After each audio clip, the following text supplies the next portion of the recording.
Hello students, good morning. Learn24 academy में आपका स्वागत है। देखिए स्टूडेंट्स, यहाँ पे आपके सामने एक फ़ोटो है और ये दूसरे नंबर पे कोटेशन लिखा हुआ है। तो पहले एक फ़ोटो के बारे में डिस्कस कर लेते हैं। देखिए यहाँ पर जो ये फ़ोटो है, इसको देखकर आपके मन में पहला विचार क्या आ रहा है? ठीक है, देखो जीवन में क्या है, जो भी आप चीज़ देखें, एक तो क्या है, आपके जो सोचने की जो थॉट्स होते हैं ना, वो कैसे होने चाहिए? पॉजिटिव होने चाहिए। ठीक है, पॉजिटिव क्यों? जब आप पॉजिटिव थिंकिंग रखेंगे तो जीवन में सब कुछ पॉजिटिव होगा। आप अगर नेगेटिव सोचेंगे तो नेगेटिव चीज़ें आपके मन में ज़्यादा ग्रहण करेंगे। अब देखिए इस फोटो को देखकर आपने के मन में क्या विचार आया कि ये बंदा नीचे की तरफ आ रहा है या ऊपर की तरफ जा रहा है? ऊपर की तरफ जाने को मतलब रिप्रेजेंट क्या करता है? पॉजिटिव। नीचे की तरफ आने को रिप्रेजेंट क्या करता है? नेगेटिव। ठीक है, तो हमारे थॉट्स, हमारे विचार भी इसी तरीके से डेवलप होते हैं जिस तरीके से दृश्य हम देखते हैं, है ना। दृश्य मूवी आई है तो वो एक बहुत अच्छी सीख देती है कि जो भी चीज़ हम देखते हैं वो सत्य हो, ये कोई ज़रूरी नहीं। जो चीज़ सत्य होती है वो हमें उस तरीके से दिखाई दे, ये भी कोई ज़रूरी नहीं। तो इसके लिए क्या होना चाहिए? हमारे थॉट्स पॉजिटिव होने चाहिए और वो हमारे कैसे होंगे?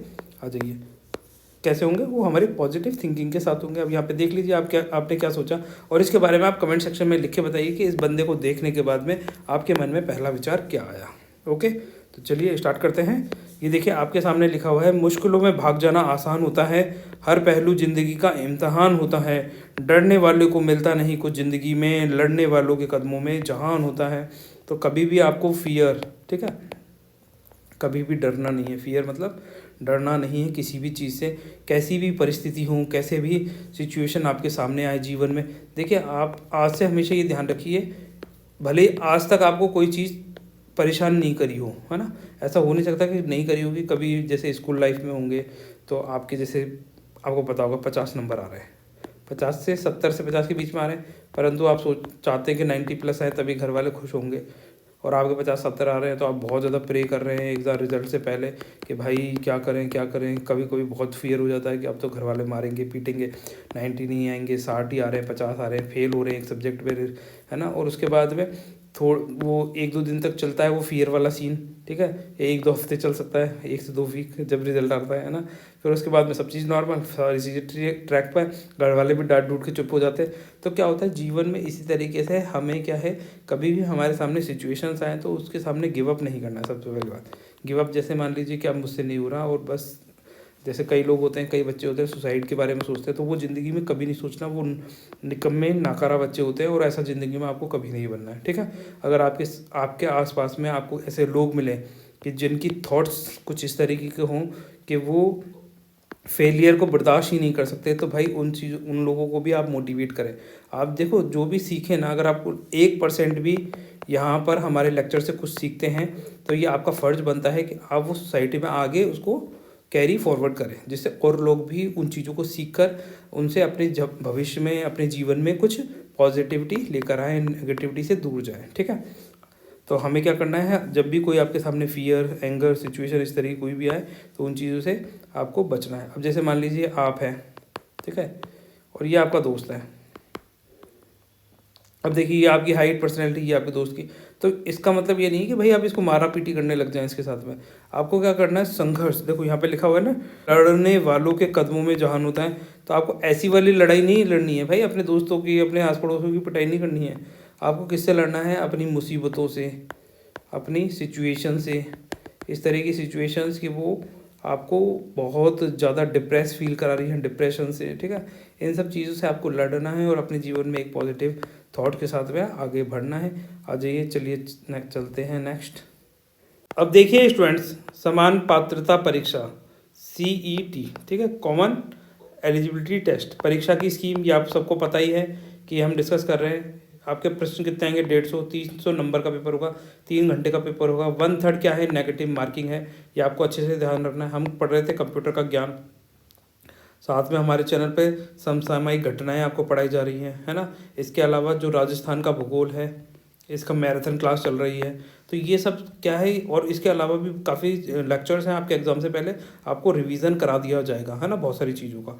अब यहाँ देखिए, ये कंप्यूटर का ज्ञान जो सीनियर सेकेंडरी के लिए, ये तो कंप्लीट हो गया। और कंप्यूटर का ज्ञान जो ग्रेजुएशन लेवल वालों के लिए है, इसमें बस हमारे ये 3 टॉपिक रह रहे थे, इनको भी अब 1-2 दिन में कंप्लीट कर लेंगे। जैसे पहला टॉपिक कौन सा होगा? कंप्यूटर सॉफ्टवेयर, जो आज हम देखेंगे। फिर उसके बाद में रिलेशनशिप बिटवीन हार्डवेयर और सॉफ्टवेयर देख लेंगे, तो ये हमारा सेक्शन कवर हो जाएगा। और फिर उसके बाद में एक ऑपरेटिंग सिस्टम बचेगा, तो इसको भी कंप्लीट कर लेंगे, जिससे आपका ये कंप्यूटर का ज्ञान पूरा सिलेबस सीईटी के लिए कंप्लीट हो जाएगा, चाहे आप सीनियर सेकेंडरी का एग्जाम दे रहे हों, चाहे ग्रेजुएशन लेवल के लिए। और जिन्होंने इससे पहले ये characteristics of computer organization including RAM ROM file system input output device MS office Excel spreadsheet PowerPoint ये नहीं देखे हैं, इनको कंप्लीट कर लीजिए। क्योंकि यहाँ से अगर जैसे मान लीजिए 10 से 15 के बीच में अगर क्वेश्चंस आते हैं तो करीब करीब 30 नंबर के आसपास आपके कंप्यूटर वाले सेक्शन से आएंगे, तो आप इसको बिल्कुल भी छोड़ नहीं सकते हैं। ठीक है, 20 से 30 नंबर मान लीजिए, एवरेज 25 मार्क्स मान लीजिए, कभी कभी 25 मार्क्स की कंप्यूटर आ सकती है आपकी। आ जाइए नेक्स्ट चलते हैं।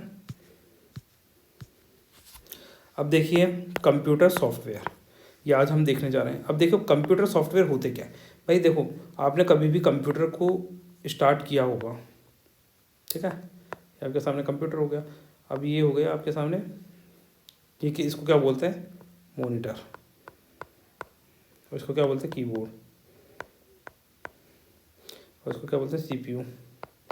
CPU की फुल फॉर्म क्या होती है, central processing unit.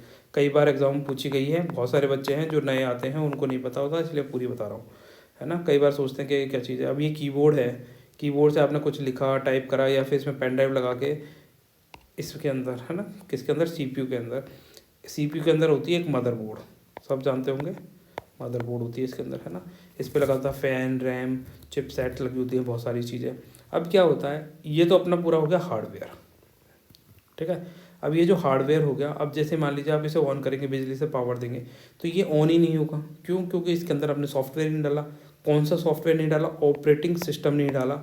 Operating system वह सिस्टम होता है जिसपे हम कार्य करते हैं, जो हार्डवेयर से, जैसे कंप्यूटर से ये हार्डवेयर हो गया, हार्डवेयर से यूज़र को कनेक्ट करता है, ठीक है। यूज़र कौन हो गए, हम लोग हो गए, आप और मैं क्या है, यूज़र ही तो हैं जो कंप्यूटर पे इस्तेमाल कर रहे हैं। अब जैसे मान लीजिए आप इसमें बिजली का सप्लाई कर देंगे, पर इसके अंदर कोई ऑपरेटिंग सिस्टम नहीं होगा, कोई सॉफ्टवेयर नहीं होगा, तो ये कंप्यूटर रन कैसे करेगा। तो इसके लिए क्या होते हैं, बहुत सारे सॉफ्टवेयर होते हैं, जैसे यहाँ पे लिखे हुए हैं system software, application software, utility software. अब जो सिस्टम सॉफ्टवेयर है यही ऑपरेटिंग सॉफ्टवेयर होता है, ठीक है। ये रहा operating software, operating system.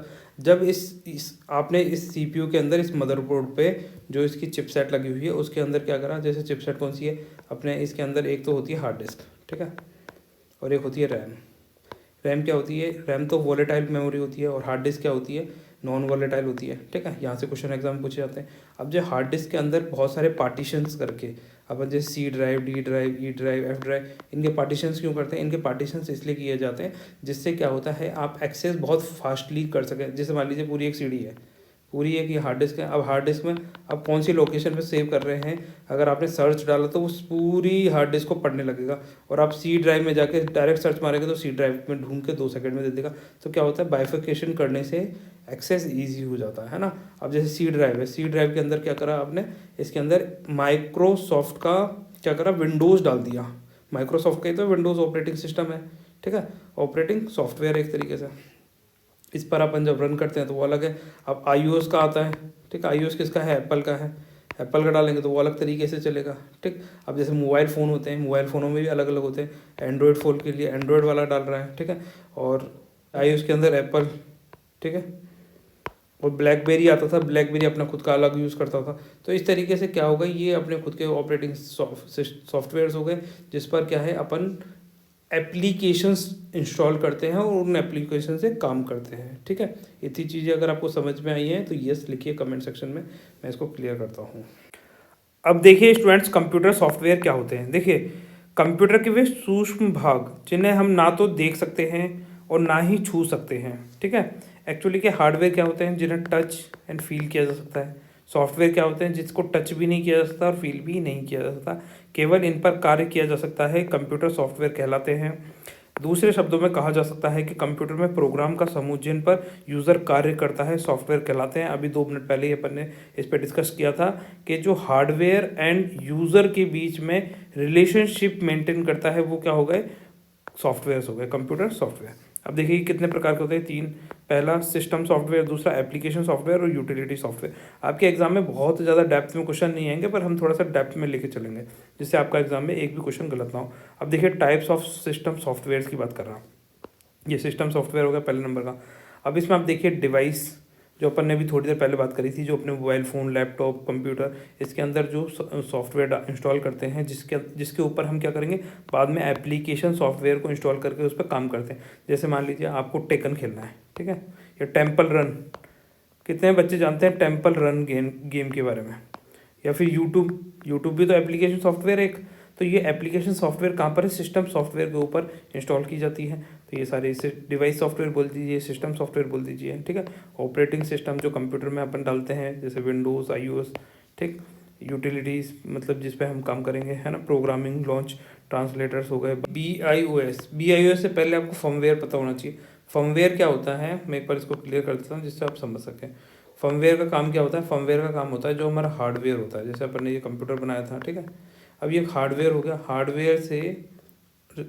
Hardware और जो हमारे ऑपरेटिंग सिस्टम या फिर एप्लीकेशंस जो होती हैं उसकी बीच में रिलेशनशिप मेंटेन करता है फर्मवेयर, है ना। मान लीजिए आपने कोई भी ऑपरेशन है, कोई काम करना है, हार्डवेयर से उसको कनेक्ट करना है, तो किसकी ज़रूरत पड़ेगी, फर्मवेयर की ज़रूरत पड़ती है। अब यहाँ देखिए BIOS क्या होता है, BIOS एंड UEFI, इसका सिंपल सा मतलब होता है कि जो हमारे फर्मवेयर में इस तरीके सेट ऑफ इंस्ट्रक्शंस हैं जो कंट्रोल करते हैं किसको, basic input and output system को। किसको, basic input and output system.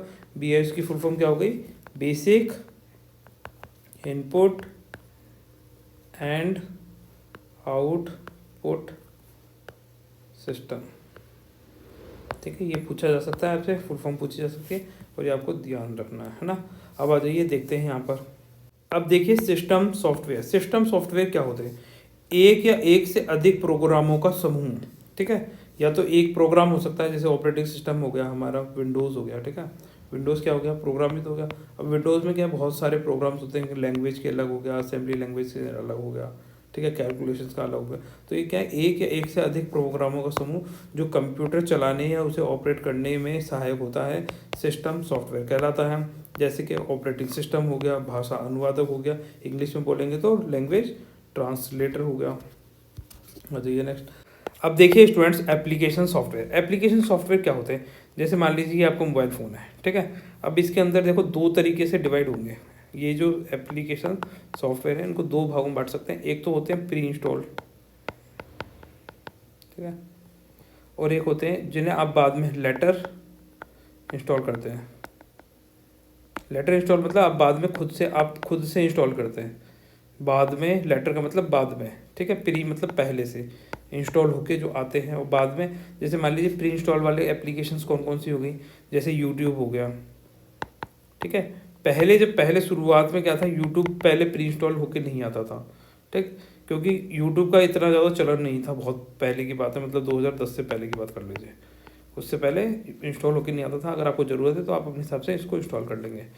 अब देखिए, अब यूट्यूब हो गया, सर्च वेब ब्राउज़र हो गया, याहू मैसेंजर्स ऐप्स हो गई, है ना, ईमेल हो गया। तो इस तरह की जो एप्लीकेशंस हैं वो प्री इंस्टॉल होकर आती हैं। अब बाद में कौन सी इंस्टॉल करते हैं, जैसे मान लीजिए किसी को ड्राइंग बनानी है, ठीक है, तो वो ड्राइंग के हिसाब से अपने हिसाब से सोच लेगा। किसी को कोई गेम खेलना है, जैसे टेम्पल रन गेम है, ठीक है। टेम्पल रन गेम के बारे में आपने सुना ही होगा।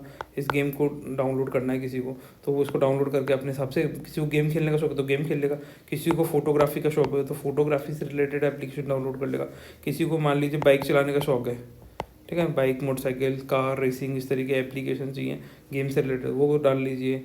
आपको मान लीजिए जैसे एजुकेशन में बहुत ज़्यादा इंटरेस्ट है ना, तो एजुकेशन से रिलेटेड एप्लीकेशन डाल लेंगे, या खाना का बनाने से चाहिए, आपको जो भी एप्लीकेशन चाहिए ना, जिस भी कैटेगरी की, तो उस कैटेगरी के एप्लीकेशन यहाँ मिल जाएंगी, चाहे नेटवर्क से रिलेटेड हो, सोसाइटी से रिलेटेड हो, चाहे किसी भी हो, ठीक है। बहुत सारी एप्लीकेशंस मिलती हैं जो आप अपने हिसाब से बाद में इंस्टॉल करते हैं, तो उन्हें बोलेंगे लेटर इंस्टॉल, और जो पहले से इंस्टॉल है वो प्री इंस्टॉल, ठीक।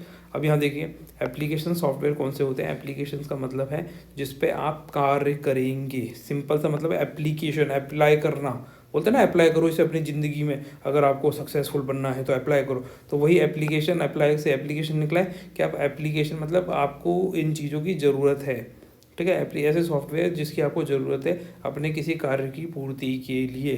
अब देखिए यहाँ पर आ जाइए, एक या एक से अधिक प्रोग्रामों का समूह जिसका प्रयोग विशेष कार्य, स्पेशल, ठीक है, यहाँ पे साफ लिखा हुआ है। विशेष कार्य क्या हो सकता है, आपको गेम खोलना है, स्पेशल वर्क, ठीक है, स्पेशल कार, कोई सा भी कार्य हो सकता है आपका स्पेशल कार्य, कैसे मूवीज़ देखनी है तो आप मूवी से रिलेटेड वाले एप्लीकेशन डाउनलोड करेंगे। ठीक, अब बताइए यहाँ देखिए, एप्लीकेशन सॉफ्टवेयर दो प्रकार के होते हैं, पहला कौन सा, जनरल पर्पस और दूसरा होता है स्पेशल पर्पस। जनरल पर्पस में कौन से आएंगे, वे सॉफ्टवेयर जो सभी के लिए समान उद्देश्य के लिए बने होते हैं, जैसे MS ऑफिस हो गया, टैली हो गया, फोटोशॉप हो गया, यूट्यूब हो गया। यूट्यूब का काम क्या है, सबको एक ही तरह का वीडियोस देखने हैं, वीडियोस अपलोड करने।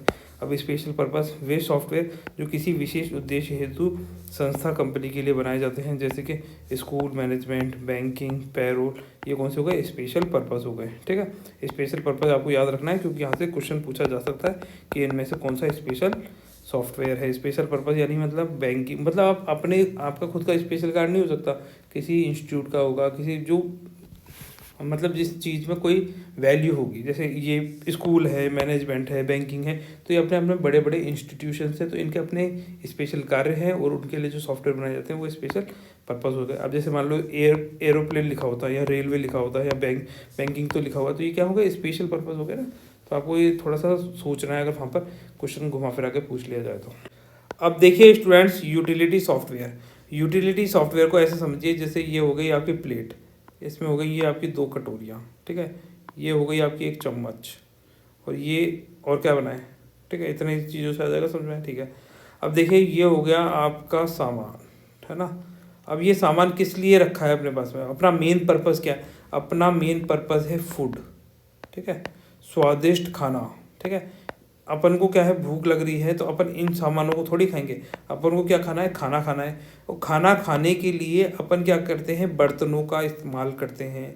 इसी तरीके से कंप्यूटर के अंदर भी अपना काम क्या होता है, मेन जो वर्क होता है, जैसे मान लीजिए आपको ईमेल भेजना है या फिर आपको स्टोर करके रखनी है फाइल्स को, ठीक है, या फिर आपको कोई गेम खेलना है। तो अब क्या है, ये गेम हैंग ना हो, जो आपने स्टोर किया है वहाँ पर है ना कुछ अलग वायरस हमला ना कर दें, या फिर आपने जो भी आप काम कर रहे हैं अपने computer, laptop, PC, mobile phone, तो उसमें जो आपकी एप्लीकेशंस हैं उनको फैसिलिटी कौन प्रोवाइड करा रहा है, यूटिलिटी सॉफ्टवेयर्स उनको सर्विसेज दे रहे हैं, एक तरीके से फैसिलिटी प्रोवाइड कर रहे हैं। अब जैसे मान लीजिए आपको खाना खाना था तो आपको फैसिलिटी कौन दे रहा है, आपको बर्तन दे रहे हैं कि हमारे अंदर आप अपना खाना रखिए और खा लीजिए। इसी तरीके से आपने एप्लीकेशन रख रखी हैं, अब एप्लीकेशंस के कोई भी परेशानी आ रही है तो उनके लिए समाधान कौन ढूंढ रहा है, यूटिलिटी सॉफ्टवेयर्स ढूंढ के देते हैं।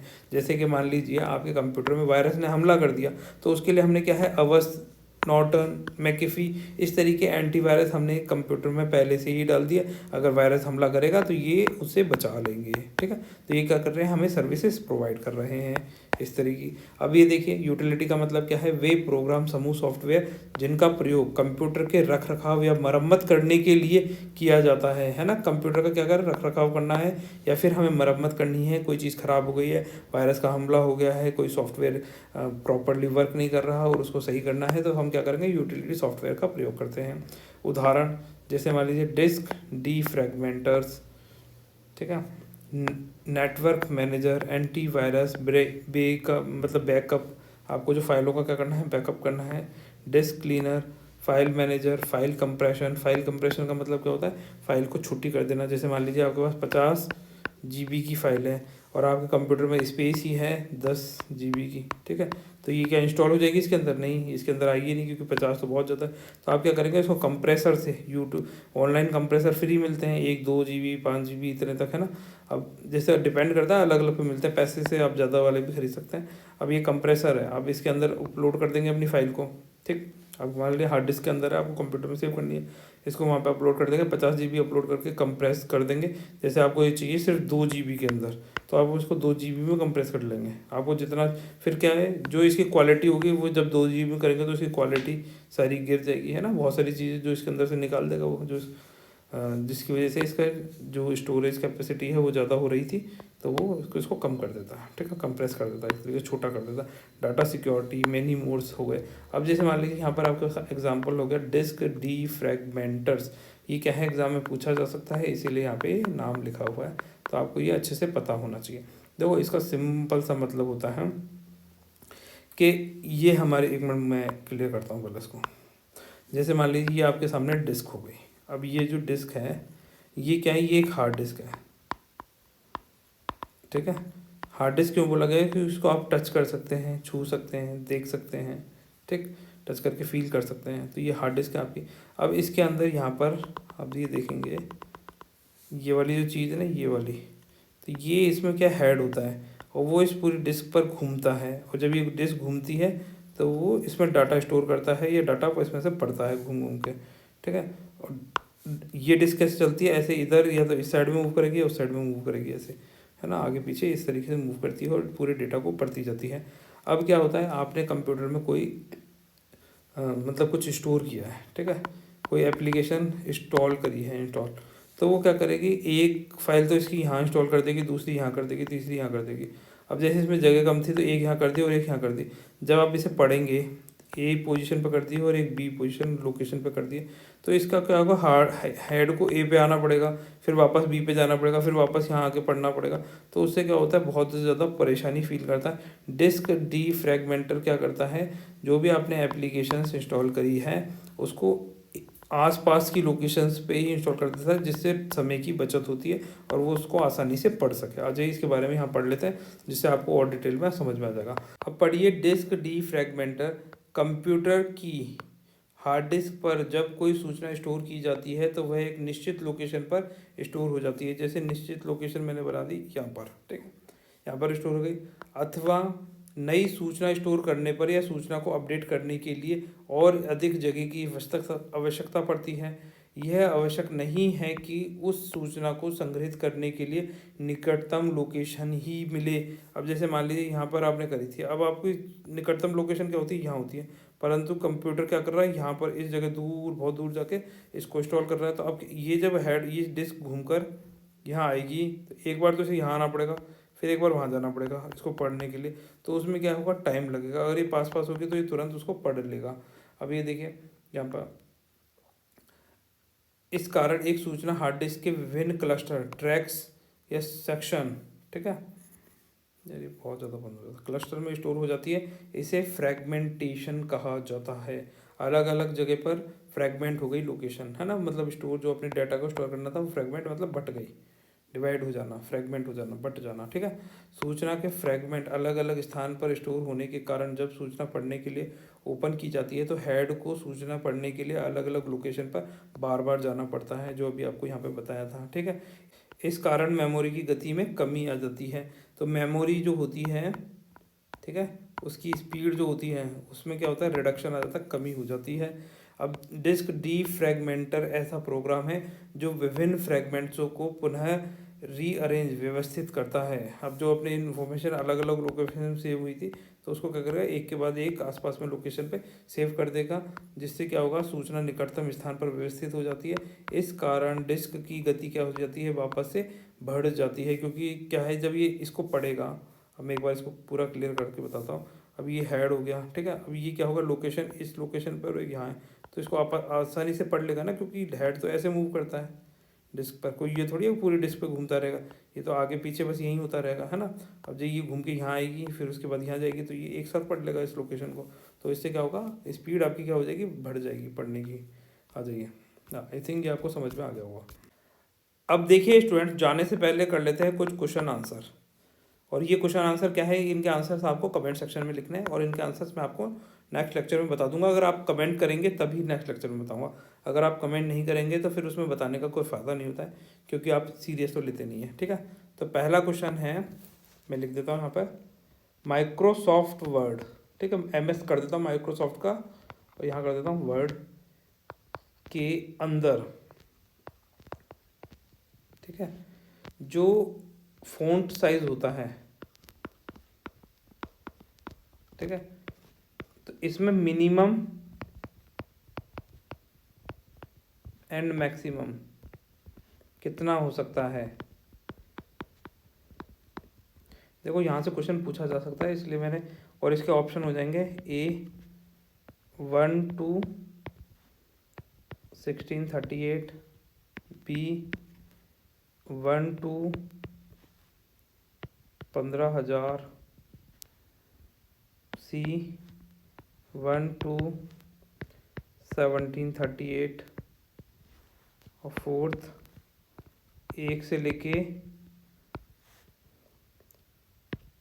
1538।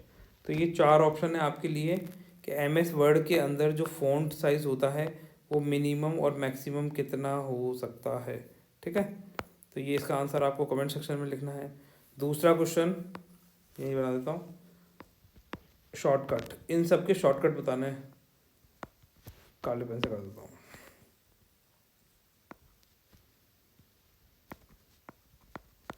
ठीक है, शॉर्टकट कीज़ बतानी है आपको। पहला, ये तो क्वेश्चन नंबर 1 हो गया। ठीक है, ये क्वेश्चन नंबर 2 हो गया। शॉर्टकट की बतानी है किसकी, दूसरा लिख देता हूँ इसको, ऐसा कर दीजिए शॉर्टकट।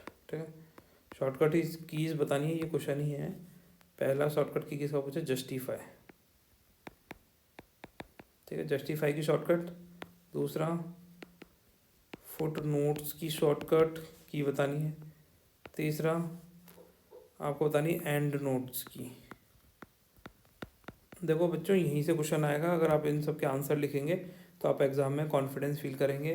पहला क्वेश्चन हो गया, माइक्रोसॉफ्ट वर्ड के अंदर फ़ॉन्ट साइज़, जो फ़ॉन्ट अक्षरों का जो साइज़ होता है मिनिमम, मतलब कम से कम, मैक्सिमम ज़्यादा से ज़्यादा कितना हो सकता है। और ये आपके सामने 4 ऑप्शन दे रखे हैं, एक है ये सब में। ठीक है, 1 एक से लेके 1638, एक से लेके 1500, एक से लेके 1738 और एक से लेके, मतलब एक यूनिट से लेके 1538। ठीक है, फिर आपको शॉर्टकट कीज़ बतानी है किस किस की। जस्टिफाई की शॉर्टकट की क्या है, फ़ॉन्ट साइज़ की शॉर्टकट की क्या है, और एंड नोट्स की शॉर्टकट की क्या है। तो ये 4 क्वेश्चन आपके लिए हैं। फ़ॉन्ट साइज तीसरा और एंड नोट चौथा क्वेश्चन हो जाएगा। ठीक है, ऐसा कर लीजिए, ये मैंने थोड़ा गलत लिख दिया। तो फिर इसके आगे से करते हैं नेक्स्ट लेक्चर में। तब तक आप वीडियो को लाइक एंड शेयर कर दीजिए, चैनल को सब्सक्राइब कर लीजिए। आपकी कोई क्वेरीज़ हैं, कोई सजेशन है तो उसके बारे में आप कमेंट सेक्शन में लिख सकते हैं। तो गाइज मिलते हैं नेक्स्ट लेक्चर में। बाय, अपना ध्यान रखिए, खुश रहिए, है ना।